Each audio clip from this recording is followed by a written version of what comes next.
Hare Krishna. Dear devotees అందరికీ మన తెలుగు గీత కార్యక్రమానికి స్వాగతం అండి. ముందుగా మనం భగవంతుని దర్శనం చేసుకుని ఈ రోజు శ్లోకంలోకి మనం ఎంటర్ అవుతామండి. दंडवत प्रणाम माता जी। ధన్యవాద ప్రణామం. हरे कृष्ण माता जी, दंडवत प्रणाम माता जी। हरे कृष्ण माता हरे जी, दंडवत प्रणाम। हरे कृष्ण माता माता जी, जी, दंड प्रणाम।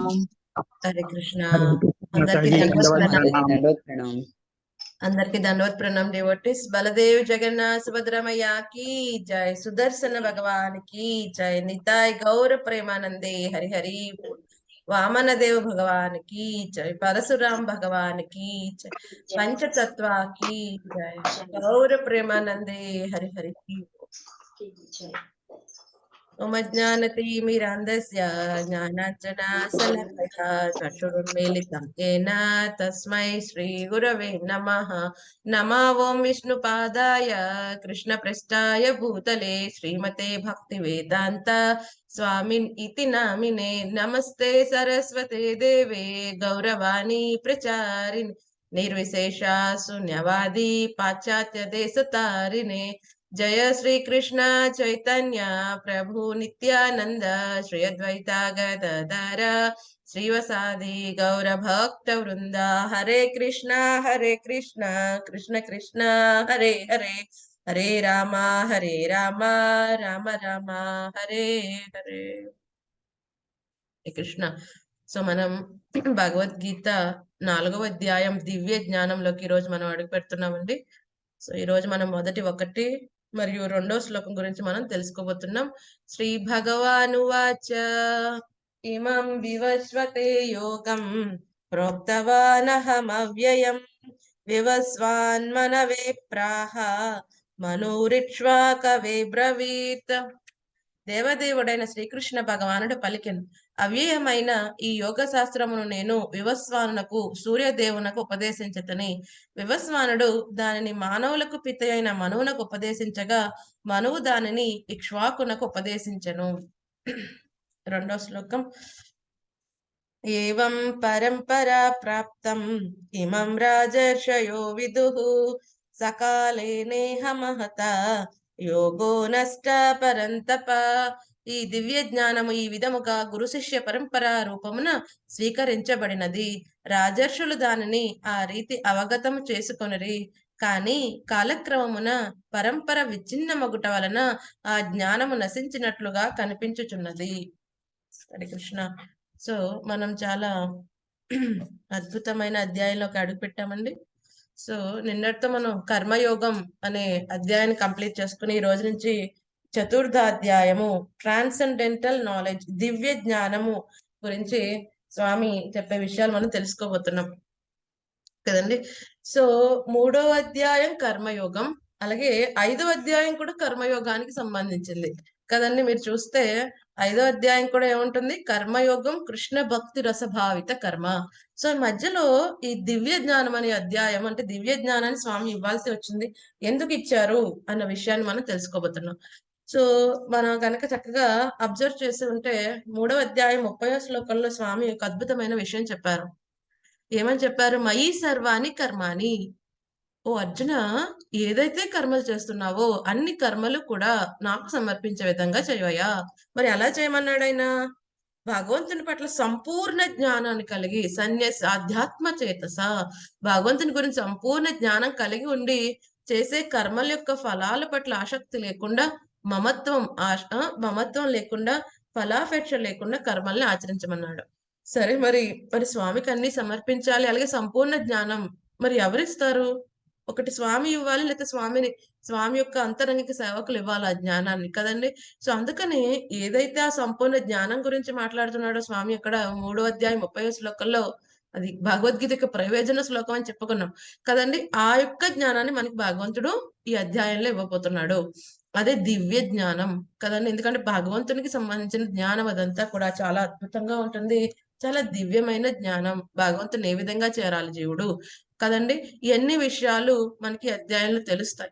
అలాగే మనం చూస్తే ఇంకా ఈ దివ్య జ్ఞానం ఏం చేస్తుందని చెప్పాడు 3వ అధ్యాయం కర్మయోగంలో చాలా చాలా చోట్ల ఈ యొక్క ఆధ్యాత్మిక జ్ఞానం యొక్క శక్తి ఏంటి అన్న వివరాలు మనకు చెప్పారు కదండి. రీసెంట్ గా మనం ఒక సెషన్ స్టార్ట్ చేసుకున్నాం, ఏంటది కామము ఎవరు మన పాప భూయిష్ట శత్రువు నిత్య వైరి అయిన కామాన్ని జయించాలంటే స్వామి ఏమన్నాడు, ఈ యొక్క ఆధ్యాత్మిక బుద్ధిచే మనస్సుని స్థిరపరిచి ఆ ఆధ్యాత్మిక బలంచే కామాన్ని జయించమన్నాడు.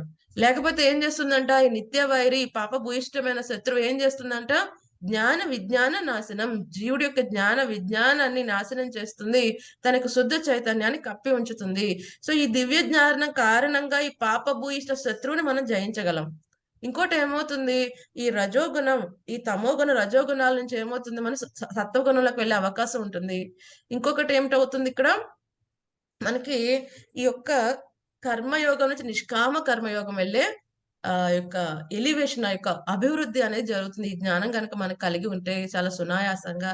సో ఇవన్నీ ఫలితాలు ఉన్నాయి కాబట్టి మనం ఈ అద్భుతమైన దివ్య జ్ఞానాన్ని మనం చక్కగా అధ్యయనం చేసే ప్రయత్నం చేద్దాం.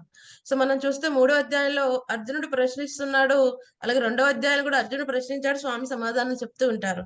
కానీ ఈ యొక్క అధ్యాయం అర్జునుడి యొక్క ప్రశ్నతోనూ స్టార్ట్ అవ్వలేదు. స్వయం స్వామి చక్కగా ఈ జ్ఞానాన్ని ఇవ్వటం ప్రారంభించారు. ఎంతో కరుణతో అర్జునుడి పట్ల మనందరి పట్ల స్వామి ఈ దివ్య జ్ఞానాన్ని మనందరికీ రివీల్ చేస్తున్నారు కదండి. సో ఈ యొక్క దివ్య జ్ఞానం ఏం చేస్తుంది, జీవుడిని ఏం చేస్తుంది, భగవంతునికి సంబంధించినగా భగవంతుని యొక్క ప్రీత్యర్థమై కర్మలు చేస్తూ ఎటువంటి ఫలాపేక్ష లేకుండా ఆసక్తి లేకుండా చేసే విధంగా జీవుణ్ణి ఉంచుతుంది. సో ఈ యొక్క జ్ఞానం మనకి దేని గురించి ఇవ్వబడింది, మనకి యాక్చువల్ గా ఈ యొక్క భగవద్గీత యొక్క చరిత్ర అనేది మనకి మొదటి శ్లోకంలో చక్కగా స్వామి చెప్తున్నారు. అంటే ఏదైతే ఈ దివ్య జ్ఞానం ఈ భగవద్గీత ఏదైతే నేను నీకు ఇస్తున్నానో ఓ అర్జున, ఇప్పటివరకు ఏదైతే ఇచ్చానో కర్మయోగం, అలాగే ఫ్యూచర్ లో నేను ఏదైతే ఇవ్వబోతున్నానో అది చాలా ప్రాచీనమైనది, అనాది నుండి వస్తుందయ్యా, అది ప్రామాణికమైనది, అంతేగాని ఏదో ఊహాకల్పనంగా వచ్చింది కాదయ్యా అని ఇంతకు ముందు స్వామి ఆ జ్ఞానాన్ని ఎవరెవరికి చెప్పి ఉన్నారు, మళ్ళీ అర్జునుడికి ఎందుకు చెప్పాల్సి వచ్చింది అన్న వివరణ మనకి 1-2లో వస్తుంది. 3వ శ్లోకంలో స్వామి చెప్తాడు ఆ జ్ఞానం తీసుకోవడానికి కావాల్సిన క్వాలిఫికేషన్ ఏంటో చెప్తాడు స్వామి. సో ఈ మొదటి 1-2 శ్లోకాల్లో ఇది ఎంత ప్రామాణికమైనది, ఈ భగవద్గీత ఎంత పురాతన నుంచి వస్తోంది, ఎప్పటి నుంచి వస్తోంది కదండి, ఎప్పటి నుంచి మనకి ఈ యొక్క మానవ సమాజంలో ఉన్నది, ఈ వివరణ అంతా ఇచ్చి స్వామి మళ్ళీ అర్జునుడికి ఇప్పుడు చెప్పాల్సిన అవసరం ఏంటి అన్న విషయాన్ని మళ్ళీ మనకి 2వ శ్లోకంలో వివరిస్తారు. సో మనం చూస్తే ఇక్కడ సరే అయితే ఈ జ్ఞానం ఎందుకండి, తెలుసుకోవాల్సిన అవసరం ఏంటి, మనం చెప్పుకున్నాం ఈ మానవ జన్మ యొక్క ఉద్దేశం ఏమిటి, భగవంతుని తెలుసుకోవటం, భగవంతుని చేరటం, అదే మానవ జన్మ యొక్క లక్ష్యము. అదే భగవంతుని ఉద్దేశించిన జ్ఞానాన్ని, భగవంతుడికి తనకి సంబంధించిన జ్ఞానాన్ని, తన నిజస్థితిని తెలుసుకునే విషయాలు, అలాగే నిజస్థితి తెలుసుకున్న తర్వాత భగవంతునికి ఏ విధంగా సేవ చేసి భగవంతుని పొందగలం, ఇటువంటి అద్భుతమైన జ్ఞానం తెలుసుకోవటమే మానవ జన్మ యొక్క ఉద్దేశం కదండి. ఆహార నిద్ర భయం మైథునం కదండి, ఇటువంటి కార్యక్రమాలు 84 లక్షల్లో మానవులు కానీ మిగతా జంతువులు కూడా చేస్తున్నాయి. ఇంకా అంతకంటే మనుషుల కంటే ఎక్కువగానే చేస్తున్నాయి ఆహార నిద్ర భయం మైథునం అనే కార్యక్రమాలు కదండి. మరి మనిషి ఏం చేయాలి, ఏమంటుంది శాస్త్రం, కనీసం ఇప్పుడు మానవ జన్మ వచ్చింది కాబట్టి అథాతో బ్రహ్మ జిజ్ఞాస, కనీసం ఇప్పుడు మానవ జన్మ వచ్చింది కాబట్టి ఎంక్వైరీ చేయాలి, నేనెవరు, నాకు భగవంతుడి సంబంధం ఏంటి, ఎక్కడి నుంచి వచ్చాను, ఎక్కడికి వెళ్ళాలి, ఏది చేస్తే నాకు నిజమైన ఆనందం కలుగుతుంది, అసలు నేను ఇక్కడ వాడినేనా, నేను దుఃఖం వద్దనుకున్న ఎందుకు వస్తుంది, సుఖమే కావాలనుకున్న దుఃఖం ఎందుకు వస్తుంది కదండి. ఇటువంటివన్నీ ప్రశ్నించుకుని ఈ ఆధ్యాత్మిక జ్ఞానాన్ని ఒక గురువు దగ్గర నుంచి పొందినప్పుడు వారి జీవితం సార్థకం అవుతుంది. సరే అయితే ఈ జ్ఞానం ఎలా వచ్చిందని చెప్తున్నాడు స్వామి, ఇమం వివస్వతే యోగం కదండి. ఈ మానవునికి భగవాన్తో కలిసి సంబంధమైన జ్ఞానాన్ని ఎవరికి చెప్పాడంట స్వామి, ఇమం స్వామి చెప్పాడంట, ఎవరికి, వివస్వతే, సూర్య భగవానుకి చెప్పాడంట. ఆయన పేరేంటి, వివస్వానుడు. సో ఆయనకి చెప్పాడంట. మళ్ళీ ఆయన దగ్గర నుంచి ఎవరికి వచ్చింది, వివస్వాన్ మనవే ప్రాహ, వివస్వానుడు మనువుకి దాన్ని ఉపదేశించారట. మళ్ళీ ఆ మనువు ఎవరికి ఇచ్చారు, మను ఇక్ష్వాకవి అబ్రవీత్, మనువు దానిని ఇక్ష్వాకునికి ఉపదేశించారంట. సో ఈ విధంగా ఆ పరంపర ఏ విధంగా స్వామి వివస్వానుడికి ఇచ్చారు, వివస్వాను నుంచి మనువుకి ఇచ్చారు, మనువు నుంచి ఇక్ష్వాకు మహారాజుకి ఏ విధంగా వచ్చింది అన్న విషయాన్ని ఇక్కడ మనకి చెప్పటం జరిగింది. అంతేకాకుండా ఈ జ్ఞానం ఎటువంటిదని చెప్తున్నారు, అవ్యయం, నాశనం లేనిదంట కదండి. ఈ జ్ఞానం ఎటువంటిది, ప్రోక్తవా నహం అవ్యయం, అవ్యయం అంటే నాశనం లేనటువంటిది. కదండి. సో జ్ఞానం ఎప్పటికీ కూడా నాశనం అవ్వదు. బట్ ఈ జ్ఞానాన్ని అందించే పరంపర ఒకవేళ ఎప్పుడైనా విచ్ఛిన్నమయ్యే అవకాశం ఉన్నది గానీ, అంటే చైన్‌లో వెళ్తుంది కదా! గురువు నుంచి ఈ గురువు, గురువు, గురువు, గురుకలాగా గురువు నుంచి తన శిష్యుడికి, తన శిష్యుడి నుంచి ఇంకో శిష్యుడికి అలా వెళ్తుంది. ఒకవేళ ఈ చైన్ ఎప్పుడైనా బ్రేక్ అయితే, ఆ ఉపదేశాలు మనకి గుప్తమయ్యే అవకాశం ఉన్నది గానీ, బట్ జ్ఞానం ఎప్పుడు నాశనం అయ్యే అవకాశమే లేదు. ఎందుకంటే అది భగవంతుడి దగ్గర నుంచి వచ్చిన జ్ఞానం. అది నిత్యంగా ఉంటుంది ఎప్పటికి కూడా. కదండీ! సో ఇక్కడ అదే చెప్తున్నారు. సరే అయితే ఇక్కడ చూస్తే మరి ఈ వివస్వానుడెవరు? స్వామి ఎవరికో నార్మల్‌గా మనలాంటి వాళ్ళని ఎంచుకొని భగవద్గీత యొక్క జ్ఞానాన్ని మొట్టమొదటిసారిగా చెప్పలేదు. ఒక మంచి క్వాలిఫైడ్ పర్సన్‌నే చెప్పుకున్నారు. అలాగైతే ఇప్పుడు అర్జునుడు మంచి క్వాలిఫైడ్ పర్సన్ కాబట్టే ఎంచుకున్నాడు స్వామి. కదండీ! అలాగే ఈ జ్ఞానాన్ని ఇంతకు ముందు ఇచ్చినప్పుడు కూడా ఒక మంచి క్వాలిఫైడ్ పర్సన్‌నే ఎంచుకున్నాడు స్వామి. ఎవరాయన? సూర్యదేవుడు. ఆయన పేరు వివస్వానుడు. కదండీ! వివస్వానుడు. సో, ఆయన ఏం చేస్తూ ఉంటాడన్నది గురించి మనకి బ్రహ్మ సంహితలో చక్కగా చెప్పబడుతుంది. ఏం చేస్తాడాయన? ఈ గ్రహాలన్నిటికి రాజు ఆయన. ఇంక అంతకన్నా ఏం చేస్తాడు? తన యొక్క కక్షనందుండి స్వామి యొక్క ఆజ్ఞను పరిపాలిస్తూ ఉంటాడు. సో, ఈ స్వామి యొక్క భయంతో, స్వామి పట్ల ఉన్న శ్రద్ధతో కరెక్ట్ సమయానికి సూర్యోదయం అవుతుంది. కరెక్ట్ సమయానికి సూర్యాస్తమయం అవుతుంది. సో, మాలాంటి వాళ్ళు ఎవరైనా ఓకే. ఈరోజు ఈ టైంకి సూర్యోదయం అవ్వాలి. అటువంటిదేమి లేదు. మరి ఎవరైనా లేపుతున్నారా వీళ్ళయన్ని ప్రతిరోజు? మరి ఎందుకు జరుగుతోంది? ఎవరి ఆధ్వర్యంలో చేస్తున్నాడు ఆయన తన కర్తవ్యాన్ని? ఈ యొక్క శ్రీకృష్ణ భగవాని యొక్క ఆధ్వర్యంలో భగవంతుడి యొక్క నేత్రంగా ఈ సూర్యుడు, చంద్రుడు ఉంటారని చెప్పి మనకు చక్కగా ఎన్ని శాస్త్రాలు చక్కగా చెప్తున్నాయి. కదండీ! సో, అటువంటి వివస్వాన్ని ఎంచుకున్నాడు స్వామి. సో, మొట్టమొదట ఇచ్చేటప్పుడు. సరే అయితే మనం చూస్తే ఇక్కడ అందరూ రాజుల కిందే కనిపిస్తున్నారు. వివస్వానుడు, మనువు, మానవులందరికి పితామహుడైన మనువు, మళ్ళీ మనువు నుంచి తన సంతానం మరియు ఇంకెవరు? ఈ భూమండలానికంతటికి రాజు అయిన ఇక్ష్వాకుడికి రావటం జరిగింది. రఘువంశంలో ఉన్న ఆ రాజుగనేది రావటం జరిగింది. సో, అంటే ఇది కేవలం రాజుల కోసమేనా? రాజవంశీయుల కోసమేనా ఈ జ్ఞానం? సో, మిగతా వాళ్ళకి ఉండకూడదా? ఇవ్వకూడదా? అంటే లేదండి. అందరికీ ఈ జ్ఞానం అవసరం. అందరికీ వెళ్ళే విధంగానే దీన్ని ఇవ్వబడింది. సో, మరి ఇక్కడ ఈ రాజులకి ఎందుకు ప్రత్యేకంగా ఇవ్వబడింది అంటే, వాళ్ళ పట్ల ఎంతో అద్భుతమైన రెస్పాన్సిబిలిటీ ఉన్నది వాళ్ళకి ప్రజల పట్ల. ఏమిటి? ఎప్పుడైతే గనక రాజు ఈ యొక్క జ్ఞానాన్ని కలిగి ఉంటే, తను ఉద్ధరించుకోవటమే కాకుండా, ఏం చేస్తాడు? తన జీవిత లక్ష్యాన్ని తను పొందటమే కాకుండా, తన ప్రజలందరినీ కూడా ఆ యొక్క జీవిత లక్ష్యం వైపు వెళ్ళేటట్టుగా వాళ్ళందరినీ కూడా గైడ్ చేయగలడు, ప్రొటెక్ట్ చేయగలడు. కదండీ! ఎందుకంటే అప్పట్లో రాజులందరూ ఎలా ఉండేవారు? రాజర్షి. రాజు ప్లస్ మహర్షి.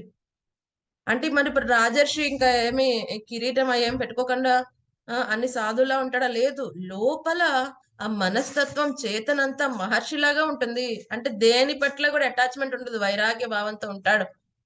కానీ బయటకి ఏం కర్తవ్యం చేస్తాడు? ఎక్స్‌టర్నల్‌గా తను రాజు చేయాల్సిన కర్తవ్యాలన్నీ చేస్తాడు. అంటే ఈ రాజు దగ్గర ఎన్నో రిసోర్సెస్ ఉంటాయి. ఎంతో పవర్ ఉంటుంది. బట్ అయినప్పటికీ నేను భగవంతుని యొక్క ప్రతినిధిని. కదండీ! భగవంతుడి యొక్క ప్రతినిధిని. ఇది నా కర్తవ్యం అన్న భావనలో చక్కగా చేస్తూ ఉంటాడు. తనకి ఎవరైతే తన రక్షణలో ఇవ్వబడ్డారో వాళ్ళందరినీ రక్షిస్తూ, వాళ్ళందరినీ కూడా ఆధ్యాత్మిక జీవితంలో ముందుకు వెళ్ళేటట్టుగా, వాళ్ళందరికీ ప్రశాంతమైన జీవనాన్ని గడిపేటట్టుగా తను రక్షిస్తూ ఉంటాడు. సరైన ఫెసిలిటీస్ కల్పిస్తూ ఉంటాడు. యద్యదాచరతి శ్రేష్ఠత. ఎవరైతే రాజుగారు బాగున్నాడనుకోండి, ధర్మబద్ధంగా నడుస్తున్నాడు, మంచి ఆధ్యాత్మిక జీవితంలో అడుగులు వేస్తున్నాడంటే, తనని చూసి ఇన్‌స్పైర్ అయ్యి ఎంతో మంది ఆయన మార్గంలో వెళ్తారు. అంతే కాకుండా ఆయన మిగతా వాళ్ళందరిని కూడా కంట్రోల్ చేసి, దుష్టులందరిని కూడా నియంత్రించి, కదండీ! అందరిని కూడా సన్మాన మార్గంలో పెట్టే అవకాశం ఉన్నది. ఒకవేళ రాజే సరిగ్గా లేడనుకోండి ఏమవుతుంది? యథా రాజా తథా ప్రజ. ప్రజలు కూడా అలాగే ఉంటారు. అందుకని రాజుకి ఈ జ్ఞానం చాలా అవసరం. అంతే కాకుండా అప్పట్లో రాజులు ఏం చేసేవారు? ఈ జ్ఞానాన్ని చదువుకున్న వాళ్ళైనా, చదువుకోని వాళ్ళమైనా ఎవరికైనా అర్థమయ్యే విధంగా నాటకాల రూపంలో, కళల రూపంలో డిస్‌ప్లే చేసేవారు. మనం చూస్తే ఇదివరకు ఓల్డ్ టెంపుల్స్‌కి వెళ్తున్నప్పుడు మనకి డయోరమాస్ అన్నీ ఉంటాయి. పిక్చర్స్ ద్వారా రామాయణం అంతా, మహాభారతం అంతా, భాగవతం అంతా కూడా చిత్రీకరిస్తారు. కదండీ! కేవలం వాళ్ళు చదవటం, రాయటం రాకపోయినా పిక్చర్ చూడంగానే వాళ్ళకి ఓకే. ఇది జరుగుతోందిక్కడ. ఓకే. ఇలా జరిగిందా? ఓకే. ఈ విధంగా ఈ ఈ సన్నివేశం అంతా ఇలా జరిగింది. కదండీ! సో, మొత్తం అంతా కళ్ళకి కట్టినట్టు అలా కనిపిస్తుంది. సో, ఆ విధంగా ఏం చేస్తారు? కళల ద్వారా గాని, నాటకాల ద్వారా గాని, బుర్రకథలు, హరికథలు ఏదో ఒక ద్వారా, ఏదో ఒక మాధ్యమం ద్వారా ఈ జ్ఞానాన్ని ప్రజలందరికీ కూడా అందేటట్టుగా రాజు చూస్తూ ఉంటాడు. అందుకని వీళ్ళకి చాలా అవసరం. అంతేకాకుండా వీళ్ళు ఏం చేస్తారు ఇంకా ఈ జ్ఞానాన్ని మానవ జీవితం యొక్క ఉద్దేశాన్ని అందరికి అర్థమయ్యేటట్టుగా చేస్తారు. అలాగే చేసిన రాజులు చాలా మంది ఉన్నారు. జనక మహారాజు, యుధిష్ఠిర మహారాజు, పరీక్షిత్ మహారాజు కదండి. వీళ్ళందరూ వాళ్ళు ధర్మబద్ధకంగా ఆధ్యాత్మిక జీవితంలో ఉండటమే కాకుండా స్వామి కోసం వాళ్ళు పనిచేయటమే కాకుండా వాళ్ళ రాజ్యంలో ఉన్న ప్రతి ఒక్కరిని అదే మార్గంలో వెళ్ళేటట్టుగా వాళ్ళందరూ ట్రైన్ చేయబడ్డారు. సో రాజర్షిలు ఉండేవారు అప్పట్లో అందరూ కూడా. అంటే వాళ్ళు ఎలా ఉండేవారు, రెస్పాన్సిబిలిటీ ప్లస్ ఏంటండి, రెస్పాన్సిబిలిటీ ప్లస్ డిటాచ్మెంట్ కదండి. రెస్పాన్సిబుల్ గా ఉండేవారు వాళ్ళ బాధ్యత పట్ల, కానీ అటాచ్మెంట్ లేకుండా ఉండేవారు. అలాగే వైరాగ్యంతో ఉండేవారు, అలాగని ఇర్రెస్పాన్సిబుల్ గా ఉండేవారు కాదన్నమాట. వాళ్ళు రెస్పాన్సిబుల్ గా ఉంటూ at the same time detachment, వైరాగ్య భావంలో ఎలా ఉండగలిగేవారు, ఈ అద్భుతమైన దివ్య జ్ఞానాన్ని వాళ్ళు అర్థం చేసుకుని ఆచరిస్తూ అందరినీ ఆచరింపచేసేలాగా ఉండటం కారణంగా. అంతేగాని ఈ యొక్క జ్ఞానం ఓన్లీ వీళ్ళకి ఇవ్వాలండి, వీళ్ళకి అవైలబిలిటీ లేదు, వీళ్ళకి ఇవ్వకూడదు అని కాదు. ప్రతి ఒక్కరూ అర్హులే ఈ జ్ఞానాన్ని తెలుసుకుని ఉద్ధరింపబడ్డానికి కదండి. సో సో ఇక్కడ ఇంకా ఏమని చెప్తున్నారు, ఏదైతే ఈ విషయాన్ని పరంపరలో వచ్చిన విషయాన్ని మనకి ఆ మహాభారతం శాంతి పర్వంలో కూడా చెప్పబడింది ఈ గీత యొక్క చరిత్ర అన్న విషయాన్ని ఇక్కడ మనకి ప్రభుపాద గారు ఈ భాషల్లో పెట్టారు. సో శాంతి పర్వం 348.51-52 ఈ విషయం చెప్పబడింది. ఏమంటున్నారు, భగవానుతో గల సంబంధం తెలిపి జ్ఞానము త్రేతాయుగారంభమున వివస్వానుంచే మనువుకు బోధింపబడినది. మానవులకు తండ్రి ఉన్నందున మనువు దాన్ని తన కుమారుడును భూమండలంకు రాజును మరియు శ్రీరామచంద్రుడు ఉద్భవించిన రఘువంశం యొక్క మూల పురుషుడునకు మహారాజు ఇక్ష్వాకునకు వసగెను. అంటే ఏంటండి, ఇక్ష్వాకు మహారాజు ఉన్న కాలం నుంచి కూడా ఈ యొక్క భగవద్గీత అనే దివ్య జ్ఞానం ఈ యొక్క మానవ సంఘంలో అవైలబిలిటీలో ఉన్నది అని అర్థం చేసుకోవాలి. అంటే మనం చూస్తే ఇప్పుడు కలియుగం మనకి తెలుసు, కలియుగంకి ఎన్ని వేల సంవత్సరాలు అంటే 4,32,000 సంవత్సరములు కలియుగం. ఇప్పుడు కేవలం 5,000 సంవత్సరములు మాత్రమే గడిచింది ఇప్పటి వరకు కదండి. సో అంతకు ముందు ద్వాపర యుగం, త్రేతాయుగం కదండి. ద్వాపర యుగం కలియుగానికి 2 రెట్లు, 8,64,000 కదండి. దాని ముందు ఉన్న త్రేతాయుగం మళ్ళీ ఈ కలియుగానికి 3 రెట్లు. ఎంత ఉంటుంది అది, 12,96,000 సంవత్సరములు. అంటే ఆల్మోస్ట్ ఆన్ అన్ యావరేజ్ 20 లక్షల సంవత్సరముల నుంచి ఈ భగవద్గీత అనేది మానవ సమాజంలో అవైలబిలిటీలో ఉన్నది. ఆ ఇక్ష్వాకు మహారాజు తప్పటి నుంచి కూడా అవైలబిలిటీలో ఉన్నది. సో అంతేనా, ఇంకా ఎంత పూర్వం ఇచ్చాడు స్వామి ఈ జ్ఞానాన్ని అంటే, సో అంతకు పూర్వం అంటే ఈ త్రేతాయుగ ఆరంభంలో ఎవరు ఇచ్చారు, మనువు ఈ యొక్క ఇక్ష్వాకుకి ఇచ్చాడంటే, సో మనువు యొక్క ఆయుష్ ఇప్పుడు చూస్తే గనక ఎంత ఉన్నదండి, మనువు యొక్క ఆయుషే మనకి ఇప్పుడు ప్రస్తుతానికి గడిచిన కాలం 120.4 మిలియన్ ఇయర్స్ అయింది. ఆయన మొత్తం కాలం ఎంత, మనువుకి 305.3 మిలియన్ ఇయర్స్. అందులో అయింది 120.4 మిలియన్ ఇయర్స్ మాత్రమే అయినది ఈ మనువు యొక్క కాలం. సో ఈ మనువు ఎవరు, సో మనం చెప్పుకున్నాం ఒక దివ్య యుగం అంటే ఒక సత్య, త్రేత, ద్వాపర, కలియుగాల సమ్మేళనం కదండి. సో ఇవి 4 కలిపి చతుర్యుగ, ఒక దివ్య యుగం అంటాం. సో బ్రహ్మదేవుడికి ఇటువంటి 1000 దివ్య యుగాలు ఒక కల్పకాలం, అంటే ఒక 12 గంటల సమయం, ఆయన పగల సమయం. ఈయన 12 గంటల సమయంలో 14 మనువులు రావటం అనేది జరుగుతుంది.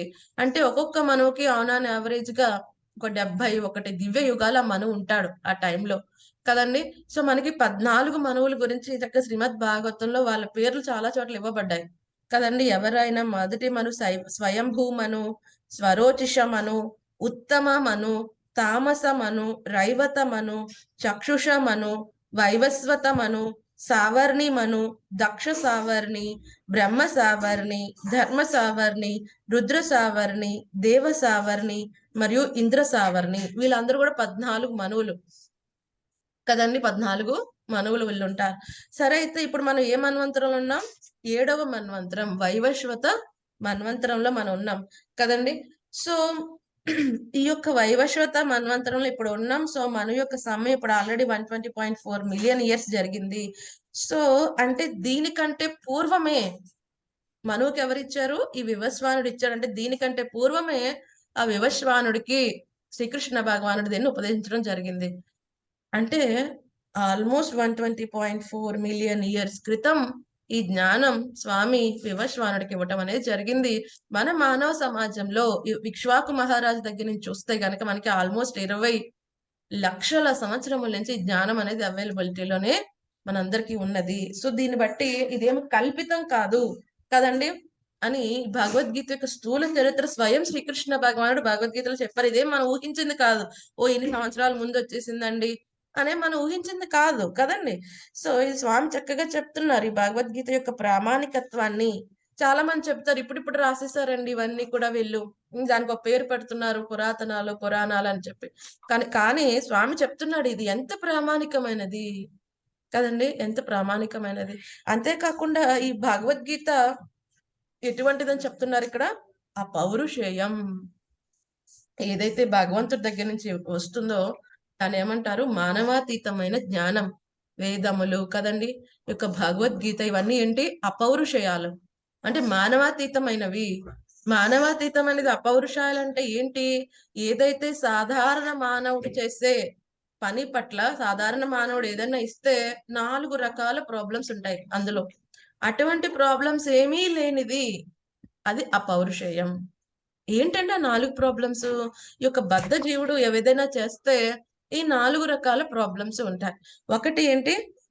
తప్పులు చేసే అవకాశం ఉంటుంది తను. మనం కూడా చూస్తాం, ఎన్నెన్నో చెప్తాం. ఈ రోజు కొన్ని రూల్స్ చెప్తారు, ట్రాఫిక్ రూల్స్ మారుస్తూ ఉంటారు, కొన్ని మనం పాటించాల్సిన రూల్స్ మారుస్తూ ఉంటారు గవర్నమెంట్. ఈ రోజు ఈ రూలే బెస్ట్ అంటారు, రేపొద్దున ఇది కాలని క్రాస్ చేసి రేపొద్దున ఇంకో రూల్ పెడతారు కదండి. అలా కాదు, భగవంతుడు భగవద్గీత ఎప్పటి ఇచ్చాడు అదే సేమ్ జ్ఞానం అని చెప్తున్నాడు. ఇది శాశ్వతమైనది, నాశనం లేని జ్ఞానం అని చెప్తున్నాడు. మార్పు అనేది ఉండదు, వచ్చినప్పుడే అది ఈ యొక్క గుణాలకి అతీతంగా ఉండటం అనేది జరుగుతుంది అనమాట. ఇంకోటి ఏంటి? ఈ యొక్క బద్ధ జీవుడు మాయ ప్రభావానికి లోనయ్యే అవకాశం ఉంటుంది కదండి. అందుకని తను ఇచ్చిన జ్ఞానం కూడా 100% పర్ఫెక్ట్ అయ్యే అవకాశం లేదు. ఇంకొకటి ఏంటి? తనకి వేరే వాళ్ళకి చీటింగ్ చేసే అవకాశం ఉంటుంది, వేరే వాళ్ళని మోసం చేసే ప్రవృత్తి అనేది ఉంటుంది. ఇంకొకటి ఏమిటి? తన యొక్క ఇంద్రియములు ఎటువంటివి? అసంపూర్ణమైన ఇంద్రియములు. తన ఇంద్రియములు అసంపూర్ణమైన ఇంద్రియములు. సో ఈ 4 రకాల ప్రాబ్లమ్స్ ఉంటాయి. ఏమిటవి? ఒకటి, తప్పులు చేసే అవకాశం ఉన్నది, మాయా ప్రభావానికి గురయ్యే అవకాశం ఉన్నది, మోసపూరిత ప్రవృత్తి ఉంటుంది, అలాగే తన ఇంద్రియములు అసంపూర్ణమైన ఇంద్రియములు. సో మనం ఏది చేసినా ఈ 4 రకాల ప్రాబ్లమ్స్ అనేవి ఉంటాయి. సో దీనికి మనం ఎగ్జాంపుల్స్ చాలా సార్లు చెప్పుకున్నాం. దీన్ని అర్థమయ్యేటట్టుగా ఒక చిన్న ఎగ్జాంపుల్ ద్వారా చెప్పుకోవాలంటే, ఒక చిన్న పిల్లవాడు రాత్రిపూట లెగిసి నీళ్లు తాగాలనుకున్నాడు. సో లెగిసాడు, ఏం చేశాడు? సో గ్లాస్ పట్టుకుని వెళ్తున్నాడు. సో దారిలో ఏం చూసాడు ఆయన? ఆ తాడును చూసి పాము అనుకున్నాడు కదండి. తాడును చూసి పాము అనుకున్నాడు. ఎందుకని? తన అసంపూర్ణమైన ఇంద్రియాలు. ఎందుకంటే ఈ కళ్ళు ఏదో మన కళ్ళుని చూసి మన యొక్క అన్ని కనిపిస్తున్నాయని ఫీల్ అయిపోతాం, కానీ ఆ సూర్యుడు వెళ్ళిపోతే రాత్రి అయిపోతే మనకి ఏదో ఒక లైట్ లేకపోతే చంద్రుడి యొక్క కాంతో లేకపోతే ఏదైనా లైటో ఎలక్ట్రిసిటీయో లేకపోతే మనకి ఏమి మన కళ్ళు మన చేతిని కూడా చూపించాం. అటువంటివి అసంపూర్ణమైన ఇంద్రియాలు కదండి. గోడ అవతల ఏముందో నాకు కనిపించదు, అక్కడికి వెళ్ళి చూడాలి. అక్కడ ఆల్రెడీ నేను ఏదైనా పెట్టి వచ్చినా మళ్ళీ ఎవరైనా తీసేయచ్చు. ఇప్పుడు నేను గోడ వెనకాల ఏముందని నాకు తెలియదు, కనిపించదు. కానీ ఒక లిమిటెడ్ విజన్ అనేది ఉంటుంది మనకి కదండి. సో ఇవి అసంపూర్ణమైన ఇంద్రియాలు. సో తర్వాత ఈ అసంపూర్ణమైన ఇంద్రియాల కారణంగా ఏమంటే తప్పు చేసే అవకాశం ఉన్నది. ఎప్పుడైతే తాడుని పాము అనుకుని ఆ ఇల్యూషన్ లో ఆ యొక్క ఇల్యూషన్ అయ్యాడు. సో ఇల్యూషన్ అయిన తర్వాత ఈ యొక్క మాయ ప్రభావం అవుతుంది. తర్వాత ఏమవుతుంది? ఈ యొక్క తాడుని చూసి పాము అనుకుని ఆ భయంతో ఏం చేస్తాడు? తప్పు చేసే అవకాశం ఉంది. ఆ గ్లాస్ కింద విరిచేసాడు అనుకోండి, ఏమవుతుంది? గ్లాస్ పగిలిపోతుంది. అప్పుడు తల్లిదండ్రులు అడుగుతారు, ఏమైంది ఏమైంది ఏమైంది? ఏమి లేదు ఏమి లేదు ఏమి లేదు అంటాడు. వెంటనే ఒక అబద్ధం చెప్పేస్తా. ఏంటది? అంటే జస్ట్ చీటింగ్ ప్రొపెన్సిటీ. ఒకవేళ తప్పు చేస్తాడు, తప్పు చేసిన తర్వాత మళ్ళీ మోసపూరిత ప్రవృత్తి, దాన్ని కప్పిపెట్టి ఉంచటం. ఇది just general simple example. But ఇదే జరుగుతూ ఉంటుంది మన జీవితంలో కదండి. ఈ 4 రకాల దోషాలతో మన కార్యక్రమాలన్నీ జరుగుతూ ఉంటాయి. కాబట్టి కానీ భగవంతుడు ఇచ్చింది అటువంటిది కాదు. భగవంతుడు ఇచ్చిన జ్ఞానం ఎటువంటిది? అపౌరుషేయం. ఈ యొక్క మానవాతీతమైనది. మానవులు ఎవరైతే బద్ధ జీవులు ఇచ్చిన దాంట్లో ఉండే ప్రాబ్లమ్స్ ఏమి అందులో కనిపించవు.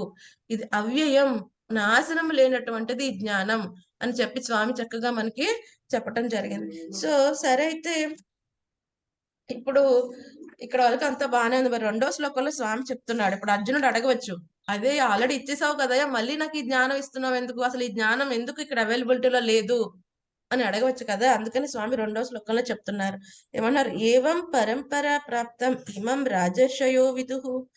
ఏమంటున్నాడు ఆయన? ఈ విధంగా ఈ యొక్క అద్భుతమైన జ్ఞానం ఏ విధంగా అయితే భగవంతుడి నుంచి వివస్వానికి, వివస్వాని నుంచి మనువుకి, మనువు నుంచి ఇష్వాకు వచ్చిందో, ఈ విధంగా గురు శిష్య పరంపరలో ఈ జ్ఞానం అంతా కూడా ఇవ్వబడిందంట. కానీ ఏమైంది? ఈ రాజర్షులకి ఇవ్వబడింది. మనం చెప్పుకున్నాం కదా రాజర్షి గురించి. సో రాజర్షులు ఆ విధంగా గురు పరంపరానుగతంగా ఈ జ్ఞానాన్ని అర్థం చేసుకున్నారు. కానీ ఏమైందంట? సకాలేనేహ మహత యోగో నష్ట పరంతప. కదండి, పరంతప శత్రువుల్ని గడగడ వణికించ ఓ అర్జున ఏమైందయ్యా? సకాలేన మహత ఏమైంది? ఈ కాలక్రమం వచ్చే ఈ యొక్క కాలం జరుగుతూ ఉంటే ఓవర్ పీరియడ్ ఆఫ్ టైం ఏమైందంట? ఈ మహత యోగ గొప్పదైన ఈ భగవాన్తో గల సంబంధాన్ని తెలిపే ఈ యొక్క శాస్త్రం కదండి, ఆ జ్ఞానం నశించినట్లుగా కనిపిస్తుంది. ఎందుకని? ఆ పరంపర అనేది విచ్ఛిన్నమైనది. జ్ఞానం ఎప్పుడు నశించదండి. కానీ ఏమైంది? పరంపర అనేది విచ్ఛిన్నం కావటం. ఇప్పుడు ఎలా ఉంది? ఒక చైన్ కి ఒక బ్లాక్ ఒక బ్లాక్ ఒక బ్లాక్ అన్ని కలిపితే ఒక పెద్ద చైన్ అవుతుంది. మధ్యలో ఏదైనా ఆ చైన్ లో మధ్యలో ఏదైనా బ్రేక్ అయిపోయింది అనుకోండి, ఏమవుతుంది? జ్ఞానం అనేది వెళ్ళటం స్టాప్ అయిపోతుంది కదండి, ఇంకా ఆగిపోతుంది. జ్ఞానం నాశనం అవ్వలేదు, బట్ జ్ఞానం ముందుకు వెళ్లే విధానం అనేది ఆగిపోయింది కదండి. సో అందుకని స్వామి చెప్తున్న కాలక్రమేణా ఇది విచ్ఛిన్నం అవటం కారణంగా ఆ జ్ఞానం నశించినట్లుగా కనిపిస్తుందయా. సో ఎప్పుడైతే ఈ విధంగా జరుగుతుందో ఒక్కొక్కసారి స్వామి ఆవిర్భవిస్తాడు మళ్ళీ ఆ జ్ఞానాన్ని ఇవ్వడానికి కదండి. లేకపోతే ఏం చేస్తాడు? ఒక్కొక్కసారి ఆయన యొక్క అంతరంగిక సేవకుల్ని పంపిస్తాడు ఈ జ్ఞాన ప్రచారానికి. అందుకనే ఒక్కోసారి స్వామి స్వయంగా వస్తాడు, ఒక్కొక్కసారి ఆయన యొక్క శుద్ధ భక్తులు ఆచార్యుల కింద చక్కగా మనకి పంపిస్తాడు. రామానుజాచార్యులు గారు, బద్వాచార్యులు గారు కదా, నింబర్క ఆచార్య గారు, విష్ణు స్వామి గారు. సో ఈ విధంగా ఒక్కొక్కసారి స్వామి వస్తాడు, ఒక్కొక్కసారి ఆయన యొక్క అంతరంగిక సేవకుల ద్వారా మళ్ళీ ఈ యొక్క జ్ఞానాన్ని మళ్ళీ రీఎస్టాబ్లిష్ చేసి ఈ జ్ఞానాన్ని మళ్ళీ అందరికి అందే విధంగా అవైలబిలిటీగా ఉండేట్టుగా చూస్తాడు. ఎందుకంటే ఒక్కొక్కసారి అయితే గుప్తమయ్యే అవకాశం ఉన్నది. సో మళ్ళీ దాన్ని ఇచ్చే ప్రయత్నం చేస్తాడు స్వామి. అందుకని ఇక్కడ స్వామి చెప్తున్నారు, అర్జునుడికి ఏం చేశాడు స్వామి? మళ్ళీ 5,000 సంవత్సరాల క్రితం మళ్ళీ ఆ జ్ఞానాన్ని ఇవ్వాల్సి వచ్చింది స్వామి కదండి. అందుకని మళ్ళీ అదే జ్ఞానాన్ని 5,000 సంవత్సరాల క్రితం స్వామి మళ్ళీ అర్జునుడికి ఇచ్చారు. సరే అయితే మరి ఈ జ్ఞానాన్ని ఎలా తెలుసుకోవాలి అన్నది చాలా ఇంపార్టెంట్ ఇక్కడ. ఏవం పరంపర ప్రాప్తం. ఎలా తెలుసుకోవాలి? గురు శిష్య పరంపరలో ఉన్న వాళ్ళ దగ్గర నుంచి, అంటే ఎవరైతే ప్రామాణిక గురు పరంపరలో ఉన్న వాళ్ళ దగ్గర నుంచి జ్ఞానాన్ని మనం పొందాల్సి ఉంటుంది. సో ఎందుకంటే ఇప్పుడు గనక మనం చూస్తాం బయట చాలా మంది విద్వాంసులు ఎవరైతే సాంస్క్రిట్ వచ్చండి మాకు మేము చెప్పేస్తాం భగవద్గీత వివరాలన్నీ అంటారు. సో అలా కాదు కదండి. సో ఒక ప్రామాణికమైన ఆచారం నుంచి వాళ్ళు విని ఉండాలి, మళ్ళీ వాళ్ళు చక్కగా దాన్ని అవగతం చేసుకుని మళ్ళీ ఎప్పుడైతే ఆ ఆచార్యుడు పర్మిషన్ ఇస్తారో నువ్వు ఈ జ్ఞానాన్ని చెప్పవచ్చయా, నీకు క్వాలిఫికేషన్ వచ్చింది అని ఎప్పుడైతే వాళ్ళు పర్మిషన్ ఇస్తారో దయచేసి అప్పుడు ఏం చేయాలి? వాళ్ళు వేరే వాళ్ళందరికీ దాన్ని ప్రచారం చేయాల్సి ఉంటుంది.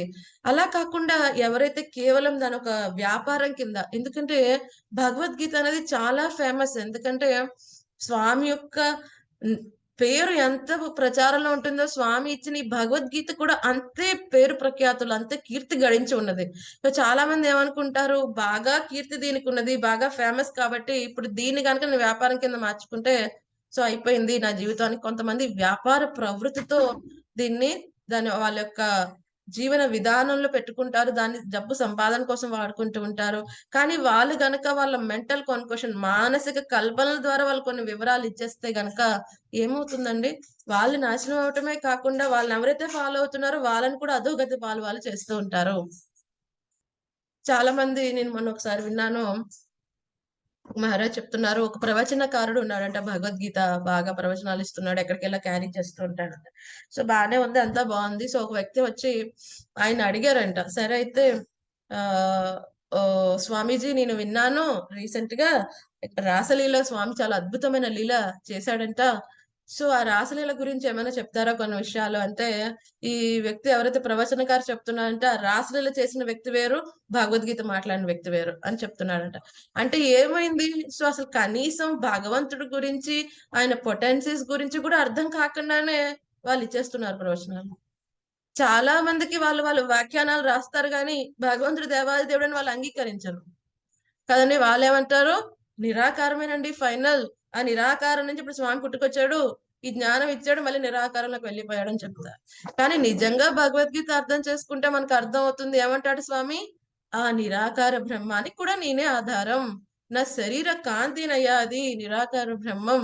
నా యొక్క ఏకానక అంశ, ఒకానొక అంశ అయిన ఈ పరమాత్మ వ్యాపకం ద్వారా మొత్తం అంతా వ్యాపించి ఉంటాను. అందరి యొక్క స్థితి, గతి నేను చూస్తూ ఉంటాను అని స్వామి చెప్పారు. సో, మరి ఇవి ఎందుకు అర్థం కావు? ఎవరైతే గురు పరంపరానుగతంగా ఈ జ్ఞానాన్ని వాళ్ళు అర్థం చేసుకొని ఉండకపోతే, వాళ్ళు సరిగ్గా దాన్ని అందరికి ఇవ్వలేరు. కాబట్టి మనం అర్థం చేసుకోవాలి. ఎవరి దగ్గర నుంచి వింటున్నాం? సో, కొంతమంది చెప్తారు. వింటున్నామండి. సో, వింటున్నామండి పర్వాలేదు. భగవద్గీత ఇప్పుడు టీవీలో వస్తోంది. చాలా మంది మాట్లాడుతున్నారు. అయితే యూట్యూబ్స్‌లో చాలా ఉంటున్నాయి. సో, మా దగ్గర భగవద్గీత ఉంది. మేము చదివేసుకుంటాం. పర్వాలేదా? చాలా కామెంటరీస్ ఉన్నాయి. చదివితే ఏంటి భగవద్గీతే కదా! ఈ విధంగా అనుకుని పట్టుకుంటే కష్టం కదండీ! మెరిసేదంతా బంగారం కాదు కదండీ! అందుకనే ప్రామాణికమైన గురు పరంపరలో వచ్చిన వ్యక్తి నుంచి వింటున్నామా లేదా? ఇది ఫస్ట్ కండిషన్. లేకపోతే ఏమవుతుంది? పాలు చాలా బలవర్ధకమైన ఆహారమే. కానీ ఎప్పుడైతే అదే పాలు ఒక పాము వచ్చి టచ్ చేసేసిందనుకోండి తన నాలుకతో, ఏమవుతున్నాయి ఆ పాలిప్పుడు?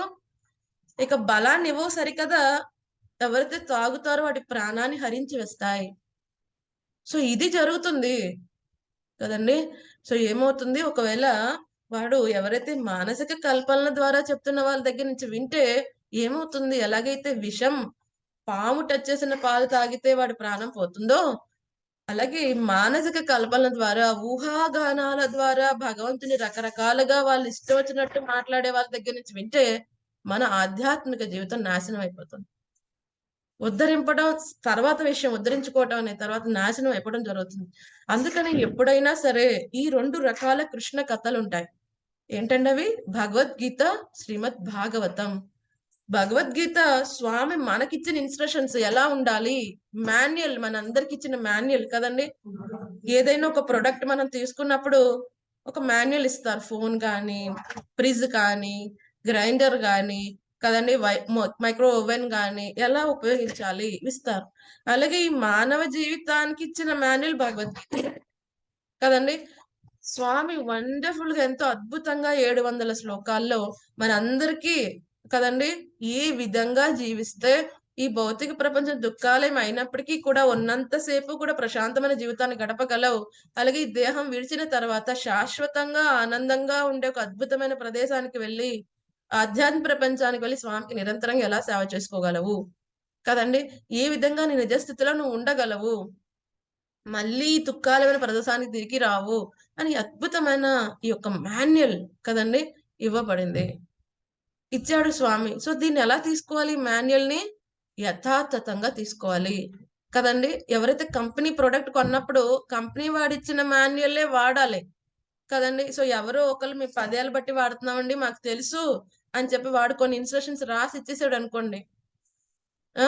వాడి ఉద్దేశ ప్రకారం వాడికి అవగాహన ఉన్నంత వరకు వాడు రాస్తాడు. ఆ ప్రొడక్ట్‌ని వాడు ఉపయోగించినట్టుగా, వాడు తెలిసినట్టుగా మనకు కొన్ని ఇన్‌స్ట్రక్షన్స్ ఇస్తాడు తప్ప, ఆ ప్రొడక్ట్ 100% మనం ఎలా ఉపయోగించాలి, ఎలా ఉపయోగిస్తే మనం నాశనం అవ్వకుండా ఉంటాం, ప్రొడక్ట్ నాశనం అవ్వకుండా ఉంటుంది అన్న విషయాలు వాడికి ఎంతవరకు తెలుసో అంతవరకు ఇస్తాడు. కానీ ఏదైతే కంపెనీ వాడు తయారు చేసిన వాడు ఇచ్చిన మాన్యుయల్ కరెక్ట్‌గా ఉంటే, ఆ ప్రొడక్ట్ ఎలా వాడాలో మనకు క్లియర్‌గా తెలుస్తుంది. సో ఎవరు తయారు చేసింది? ఈ భౌతిక ప్రపంచాన్ని తయారు చేసింది స్వామియే. స్వామి సృష్టిస్తున్నాడు. మయా దక్షిణ ప్రకృతి సూయతే చ చరాచరం. ఆయన ఆధ్వర్యంలో ఈ ప్రకృతి అంతా నడుస్తోందని చెప్తున్నాడు. కదండీ! అహం బీజ ప్రదాపిత నేనే తండ్రిని అని చెప్తున్నాడు. ఆయనే మనకి మాన్యుయల్ ఇచ్చాడు. కదండీ! సో, ఇది మనం చక్కగా ఫాలో అవ్వాలి. ఇది ఒక కృష్ణ కథ. ఇంకొక కృష్ణ కథ ఏంటి? శ్రీమద్ భాగవతం. శ్రీమద్ భాగవతంలో ఏమి ఇవ్వబడుతుంది? కృష్ణుడి గురించి, భగవంతుడు దేవాది దేవుడి గురించి, ఆయన భక్తులతో ఆయన చేసిన లీలల గురించి. ఈ 2 కూడా మానవాళికి చాలా చాలా అవసరం. భగవద్గీత స్వామి మనకి ఇచ్చిన ఇన్స్ట్రక్షన్స్ అయితే శ్రీమద్ భాగవతం ఆ ఇన్స్ట్రక్షన్స్ ని మన జీవితంలో ఎలాగా ఆచరించాలి అని ఎన్నో ఎగ్జాంపుల్స్ తో మన శ్రీమద్ భాగవతంతో నిండి ఉంటుంది. ఏదైతే ప్రిన్సిపల్ భగవంతుడు భగవద్గీతలో మాట్లాడుతున్నాడో ఆ ప్రిన్సిపల్స్ ని వాళ్ళ జీవితంలో ఆచరించి ధన్యమైన వాళ్ళ గురించి శ్రీమద్ భాగవతంలో మనం తెలుసుకుంటాం. అందుకని ఈ రెండూ కూడా ఈ పరంపరానుగతంగా వచ్చిన ఒక ఆచార్య ముఖత మనం విని అర్థం చేసుకుని వాటిని ఆచరించే ప్రయత్నం చేస్తే మన జీవితం చక్కగా ధన్యమవుతుంది. సరే, అయితే రేపటి శ్లోకంలో మనం తెలుసుకుందాం ఈ జ్ఞానాన్ని పొందడానికి ఏంటి క్వాలిఫికేషన్, అర్జునుడికి ఉన్న క్వాలిఫికేషన్ ఏంటి. ఇప్పుడు స్వామి చెప్పాడు కదా, ఏదైతే అంతకు ముందు ఇచ్చిన జ్ఞానం కాలక్రమేణా అది విచ్ఛిన్నమైన కారణంగా, పరంపర విచ్ఛిన్నమైన కారణంగా ఈ యొక్క జ్ఞానం అనేది నాశనమైనట్టు కనిపిస్తుందయ్యా. బట్ జ్ఞానం ఎప్పుడు కూడా నాశనం కానిది, ఎందుకంటే ఇది అవ్యయమైన దివ్య జ్ఞానం. సో అందుకనే మళ్ళీ దాన్ని నీకు 5000 సంవత్సరాల క్రితం ఇప్పుడు నీకు ఇస్తున్నానయా అని చెప్పాడు. సో మరి అర్జునుడికి ఏంటి క్వాలిఫికేషన్? కృష్ణుని అడగచ్చు స్వామి, అదేంటయ్యా ఇంతమంది ఉంటే నన్నే సెలెక్ట్ చేసుకున్నావు నువ్వు ఈ జ్ఞానం ఇవ్వడానికి అని అడగవచ్చు అర్జునుడు. అందుకని స్వామి చెప్తున్నారు, ఇంతమంది ఉన్నా నిన్నే ఎందుకు సెలెక్ట్ చేసుకున్నా. సో అర్జున్నే స్వామి ఎందుకు సెలెక్ట్ చేసుకున్నారు అన్న విషయం మనం రేపు తెలుసుకుందాం. డివోటీస్, ఏమైనా సందేహాలు ఉన్నాయా ఈ రోజు సెషన్ లో? హరే కృష్ణ మాతాజీ, 4 తప్పులు చేస్తాం కదా, సార్ చెప్పరా అండి?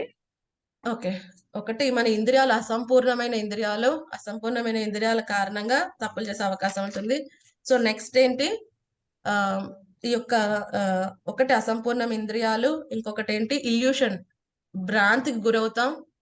సో భ్రాంతికి గురవటం. మూడవది ఏంటి తప్పులు చేసే స్వభావం. నాలుగవది ఏంటి మోసపూరిత ప్రవృత్తి, ఆ తప్పుని కప్పివేసి చూపే ప్రయత్నం అన్నమాట, మోసపూరిత ప్రవృత్తి. ఈ 4 ఉంటాయి మన బద్ధ జీవుల్లో. సో అందుకనే వాడు ఏం చేసినా, ఏ కర్మ చేసినా ఈ 4 తారసపడుతూ ఉంటాయి. కాబట్టి వాడు ఏం చేసినా 100% పర్ఫెక్ట్ అయ్యే అవకాశం లేదు, వాడు చెప్పినా చేసినా ఏం చేసినా కదండి. సో అయితే మన ఆచార్యులు వాళ్ళందరూ బద్ధ జీవులు కాదు, వాళ్ళందరూ కూడా ముక్త జీవులు కదండి. సో అందుకని వాళ్ళ ముఖత మనం విన్నప్పుడు మనం చక్కగా ఆధ్యాత్మిక జీవితంలో ముందుకు వెళ్ళే అవకాశం ఉంటుంది. ఓకే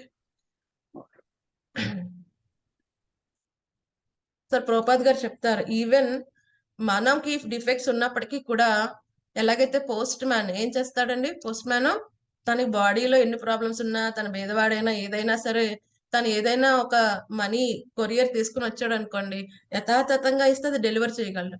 అలాగే మనం చెప్పే వాళ్ళకి ప్రాబ్లమ్స్ ఉన్నప్పటికీ కూడా తన గురు పరంపరలో వచ్చిన దాన్ని యథాతథంగా ఒక రామచిలుకలాగా మాట్లాడితే అది కూడా 100% పర్ఫెక్ట్ గా ఉన్న జ్ఞానం అని మనం తెలుసుకోవాలన్నమాట.